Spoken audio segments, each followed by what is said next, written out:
તંત્ર તવાય બોલાવી રહ્યું છે। નગરપાલિકા અને ગુજરાત પોલ્યુશન કંટ્રોલ બોર્ડ દ્વારા રેડ પાડવામાં આવી, દરોડા પાડવામાં આવ્યા અને દરોડા દરમિયાન અધિકારીઓએ પ્રતિબંધિત પ્લાસ્ટિકનો 50,000 કિલો જથ્થો પકડીને જપ્ત કરી દીધો।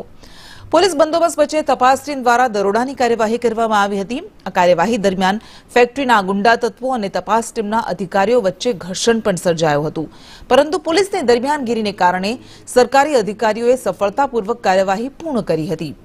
મહત્વનું છે કે સરકાર દ્વારા 120 થી ઓછા માઇક્રોન ધરાવતા પ્લાસ્ટિક પર પ્રતિબંધ છે, તેમ છતાં પણ આવા પ્લાસ્ટિકનું ઉત્પાદન થાય છે, વેચાણ થાય છે અને વપરાશ બે રોકટોક થઈ રહ્યો છે। અધિકારીઓ અનઅધિકૃત રીતે અને અનઅધિકૃત સમયે જો રેડ પાડતા હોય તો અમારે શું કરવું? ચેરમેન સાહેબ એવું કીધું છે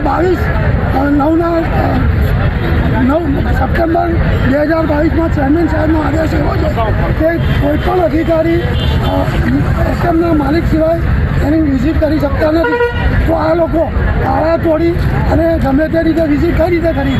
જો બંધારણમાં ચેરમેન સાહેબે કોઈ બદલાવ કર્યો હોય તો અમને જાણ કરવા વિનંતી, કે અમારે આ લોકો મારે કોઈ એકલા છોકરાને મારે આ ધંધા થોડી અમારે કરવા। જ્યારે નગરપાલિકાના આરોગ્ય વિભાગ દ્વારા નાના વેપારીઓ પાસેથી જબલા અને એવા જે સિંગલ યુઝ બેન પ્લાસ્ટિક જપ્ત કરવામાં આવે છે, તો નાના વેપારીઓ હંમેશા એવું કહેતા હોય છે કે તમે જે કારખાનાઓ છે જે બનાવે છે એને તમે શા માટે નથી રોકતા, તમે અમારા પર શા માટે કરો છો? આથી હાલોલ નગરપાલિકાએ આવા જે કોઈ મેન્યુફેક્ચરર હોય એ જીપીસીબી અને જિલ્લા વહીવટીતંત્રના સહયોગથી આ પ્રકારના જે મેન્યુફેક્ચરર હોય જે સિંગલ યુઝ પ્લાસ્ટિક બનાવતા હોય તો તેના ઉપર રેડ કરી અને એ બધું પ્લાસ્ટિક જપ્ત કરવામાં આવ્યું। આ જે ઘટના જ્યારે ચાલુ હતી, અમારી કાર્યવાહી ચાલુ હતી, ત્યારે અહીંયા અમુક ઈસમો ટોળાને લઈને આવી અને વાતાવરણ બગાડવાનો અને